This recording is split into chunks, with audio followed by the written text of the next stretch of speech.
Of the 2 new restricted Pokemon added in Scarlet and Violet, the box legendaries, we all thought Miraidon would be more popular than it is, but it's really struggling in the current format, and we need to talk about it. So Miraidon, like I said, is just not doing phenomenally currently in Regulation G. Typically what you're seeing on this thing is something to the effect of Terra Fairy with, I've seen some Assault Vest running around on this thing, which is really cool, but Electro Drift is really good.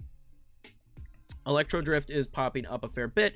You're seeing like Draco Meteor, Dazzling Gleam, and then like Protect, or if you're running Assault Vest, you're rocking Volt Switch on this thing to control the terrain.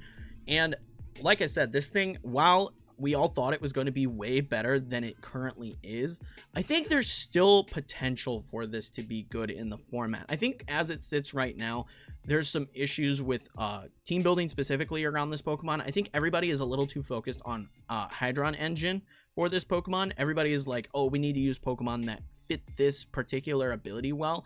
But the thing about Miraidon is, unlike Koraidon, is like, think about the Pokemon that were good prior to the existence of these 2 Pokemon in the format, right? As far as the past Paradox Pokemon go, looking specifically at like, and this is all throughout Scarlet and Violet, not just like what's good right now.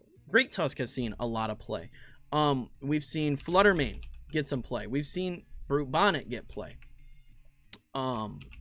We've seen Gouging Fire. We've seen Raging Bolt. The list goes on and on of the past Paradox Pokemon that have been good. However, if you look at the Pokemon that have been consistently good as far as the future Paradox Pokemon go, you're looking at like Iron Crown.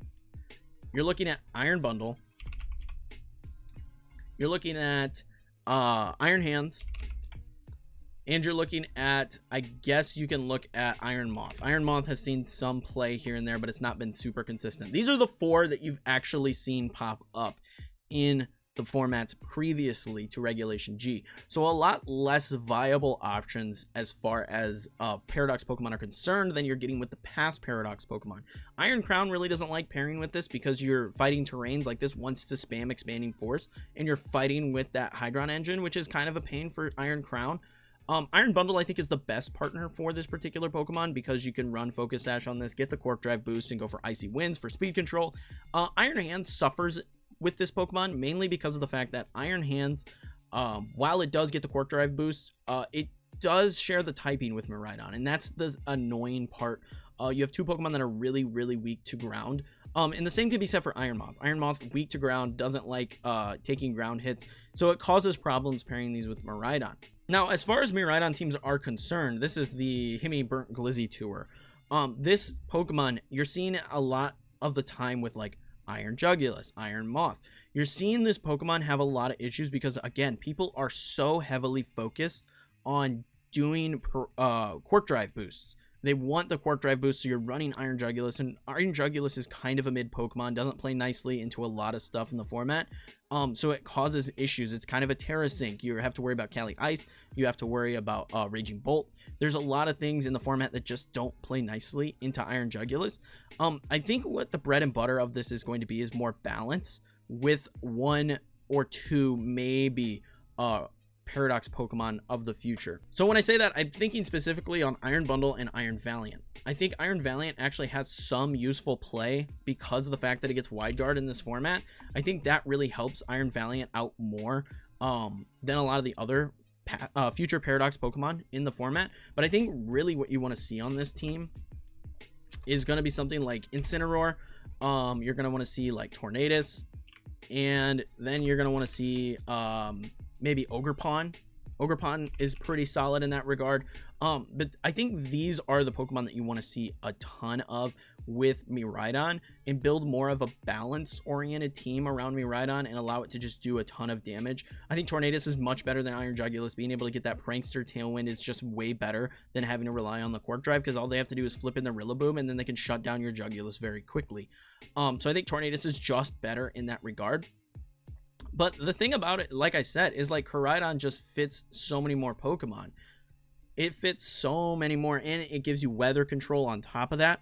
So Koraidon, as far as the 2 box legends go for Regulation G, Koraidon, again, all those Pokemon that I've previously mentioned, we've got Fluttermane, we've got Raging Bolt, We've got Walking Wake. Like, a ton of these Pokemon benefit from the sun, and they have been good in the past. You've been able to use these Pokemon in the past without the need for Miraidon in the format, versus Miraidon, it fills a very niche role, and with the dominance of something in the format right now that is just so good, that being Rillaboom, it is very difficult to continue to allow your Pokemon that benefit from the Quirk Drive to have their boost, because Rillaboom just has to switch in and you're screwed. And this is just a constant rotational battle between these two Pokemon for keeping the terrain up and allowing the other Pokemon to thrive. So I just don't see Miraidon being super good. If we go back over to the tour, there's only like a couple teams here with Miraidon that are really, really performing. And it is the more balance oriented teams having access to, you know, like Iron Bundle for spam, Iron Valiant for the wide guard, and then like Tornadus, Incineroar, Farigiraf, really solid options here for dealing with a lot of those threats that I mentioned, like Rillaboom. Solid options in that regard. What is this one running, out of curiosity? Is it Sol Vested? No, it's Life Orb.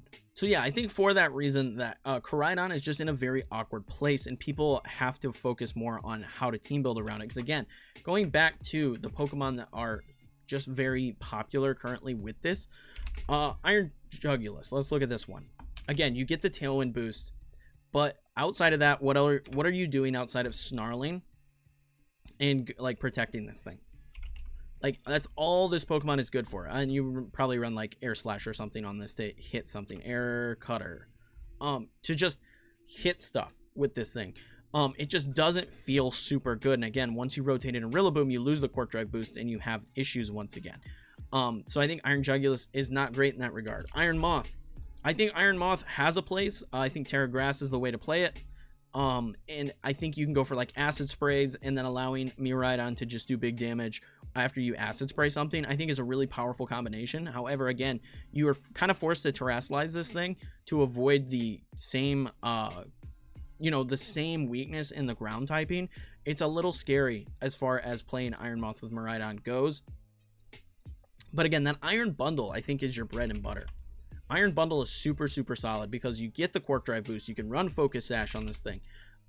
You can go for Icy Winds. You can go for Freezers. You can do normal Iron Bundle stuff to have that really solid speed control option while not having to necessarily worry about outspeeding stuff, because this is one of the faster Pokemon in the format regardless. So I think for that reason that it pairs so nicely. The other issue that you're facing with Miraidon is that you just don't really want to run a lot of the good grass types in the format. Like, you're kind of forced into an Ogerpon situation because of the fact that it sets the electric terrain. You don't want to run it with Rillaboom, which is unfortunate because you lose a fake out option. You lose just big damage that Rillaboom provides. You don't want to run it because you're running the risk of Grassy Surge being a problem. And slowing down your damage on your Miraidon. So for that reason, you don't want Rillaboom. You don't want a Moongus because a Moongus doesn't want to Spore with the electric terrain down because it blocks sleep. So you don't want to run a Moongus. So you're kind of forced into the Ogerpon situation as having a decent grass type stab on your team. And it's just kind of interesting. I think Ogerpon's good next to this, don't get it twisted, but you're limited on your grass type options as far as VGC is concerned running Miraidon. And it's just kind of an interesting aspect as far as team building goes. I think as the format develops, we'll see more and more Miraidon pop up and be good. The current issue is, again, people are very tunnel visioned on the fact that this has Hydron Engine. People want to run this with the Pokemon that were previously very mid and honestly still are very mid. That's the problem, is people want them to work, but they just really aren't that good outside of very niche situations. So I think, again, as time goes on and we see more stuff like this pop up, where's Incineroar? You see more stuff like this pop up. I think this is going to be just much better in general, and maybe throw like Iron Bundle or something on there. This is just going to be a much better option for Miraidon. Just being able to have a good balanced team that can do a lot of different things, a lot of different damages, and have that good coverage option, and only relying on maybe one or two of the Pokemon from the future, looking at Iron Valiant as maybe an option over Ogerpon. I think this is just going to be an all-around better option for dealing with a lot of those threats in the format, and as far as team building goes with Miraidon. But those are my thoughts on this Pokemon. I think it's kind of mid right now, but I think as time goes on, we may see a spike in its usage. So let me know your thoughts in the comments below. If you're not already subbed for more videos like this in the future, and also be sure to check out the Discord if you want to share any Reg G teams that'll be featured in future videos. But until next time, peace.